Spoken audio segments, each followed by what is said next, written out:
Bonjour à toutes et à tous, j'espère que vous allez bien. Aujourd'hui, je vous présente deux steelbooks, les steelbooks de Dragon 1 et 2, édition Best Boy américaine. Ce sont des steelbooks qui incluent les Blu-ray 4K.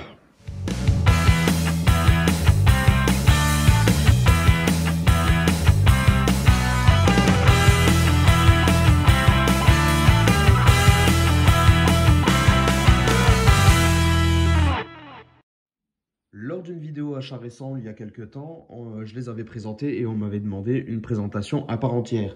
Donc c'est la chose que je vais faire aujourd'hui, vous présenter ces deux steelbooks qui sont plutôt sympathiques. J'ai beaucoup aimé cette saga, je vous l'avais déjà dit, que j'ai découvert beaucoup trop tard. J'ai découvert le 3 avant de voir les deux premiers.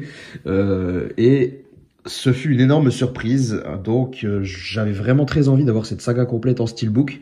L'achat du 3 avait déclenché cet avis parce que j'avais acheté le 3 sorti chez Fnac, que j'ai déjà présenté dans une vidéo. Je vous remets un petit lien vers ici si jamais vous voulez la voir. Mais voilà, je souhaitais aussi avoir un beau steelbook pour les deux premier et je me suis tourné vers les éditions Best Boy américaines. Il y a bien une autre édition pour le premier, je ne sais plus c'est quel éditeur qui nous a sorti ça, avec un titre en plus.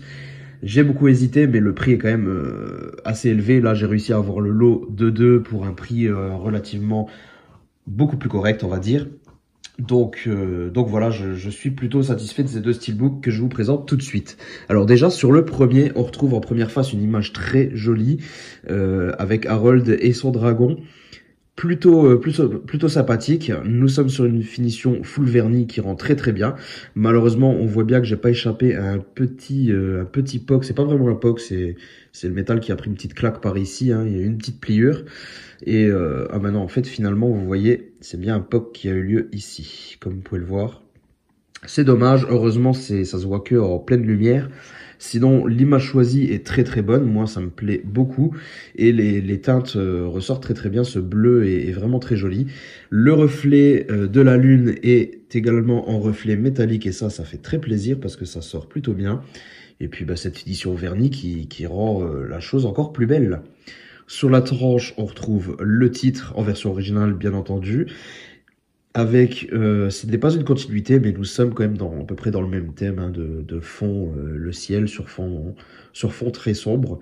Même si c'est pas une continuité, nous l'avons. Et la face arrière, quant à elle, nous avons encore une image d'Harold sur son dragon, sur Croque-Mou. Très sympathique aussi. Très belle image. Avec une définition très bonne. Moi, franchement, j'aime beaucoup. Après, ça peut paraître un peu répétitif. Encore que celui-ci, ça va, parce que la première face fait circuler une autre idée quand même. Donc, moi, ça me va. Toujours cette finition vernis. Malheureusement, ici aussi, j'ai pris un petit jeton par là. Vous voyez, ça, c'est dommage. Ça, c'est quand même bien dommage. On note tout de même du texte présent en dessous. Bien blanc qui ressort quand même pas mal. Quelques reflets métalliques un petit peu dans tout ce qui est bleu clair derrière. Mais toujours cette finition vernis qui sublime le tout. Voici la vue extérieure qui est vraiment pas mal. La vue d'ensemble rend plutôt bien. Même si on n'a pas vraiment de raccord, tout est dans la même teinte, donc ça rend plutôt bien. Finalement, qu'est-ce qu'on peut lui reprocher? L'absence de titre. J'aurais été quand même content de retrouver le titre, même si ça rallonge quand même. Le retrouver quelque part. Sur la première face notamment. Ensuite, à l'intérieur, alors ça, ce sont les disques qui proviennent de l'édition 4K française, que j'avais déjà acheté. Hop. Et voici donc la artwork interne qui rend très bien, qui est très coloré. Et j'aime beaucoup, mais malheureusement, pas de croque-mou à l'horizon, pas d'Harold à l'horizon. Mais ça reste plutôt joli avec ce coucher de soleil en fond, c'est plutôt pas mal. Moi, ça me plaît bien. Donc voilà, c'est fait pour le premier. Ouais, vraiment, à noter, il nous manque juste un titre, hein, finalement. Je pense que vous partagerez aussi cet avis. Vous n'hésitez pas à me le dire déjà en commentaire. Ensuite, le deuxième steelbook. Cette fois-ci, on repart sur les mêmes codes, hein. On repart sur à peu près la même chose. Une absence de titre, malheureusement. Mais ce choix de visuel plutôt sympathique. Avec, encore une fois, Harold qui a déjà bien grandi dans le second épisode. Et Croque-Mou. Une image très jolie, une finition vernie, tout est là. Cette fois-ci, je crois pas avoir de boss sur celui-ci, je m'en souviens plus. Non, ça va. Celui-ci va bien. La finition vernis est très jolie. Ouais, c'est plutôt cool. C'est plutôt cool. C'est très bien défini, hein, comme vous pouvez voir, la qualité. C'est vraiment cool. Sur la tranche, cette fois-ci, on a une espèce de continuité avec la face avant, vous pouvez le voir. Voilà. Là, on a une espèce de continuité, même si elle correspond pas à la perfection. Elle est quand même là, avec le titre, bien entendu, encore une fois. Et sur la face arrière, on retrouve un autre visuel de Harold sur croque-mou. Alors là, on peut trouver ça un petit peu répétitif, étant donné que, ouais, bah, au final, on voit à peu près la même chose tout le temps, mais ça reste quand même un petit peu différent. Voilà, on a deux images différentes. En même temps, je vois pas trop ce qu'on aurait pu mettre. Les autres personnages, je sais pas. Je sais pas. Ou un autre dragon, je sais pas. Honnêtement, je sais pas trop ce qu'on aurait pu nous mettre, mais non, je ressens pas forcément cette répétition. Je trouve ça plutôt sympathique. Ce qui me manque surtout, c'est le manque cruel de titres, surtout qu'il y avait la place sur cette image de le mettre et de l'incruster sans poser aucun problème. Toujours la même chose, du petit texte parasite par ici, ça c'est dommage, mais la finition est toujours là, nous avons toujours ce vernis très joli. Et d'ailleurs, sur la face arrière, je crois qu'il y a aussi des reflets métalliques dans les yeux. Non, il n'y a pas de reflets métalliques sur celui-ci. Si, un petit peu dans les nuages ici. Voilà, vous avez le contour des nuages qui est un petit peu métallique, avec des reflets métalliques ici aussi.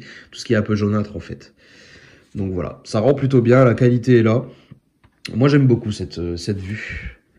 Donc, pareil à l'intérieur, ce sont les Blu-ray 4K provenant de l'édition française.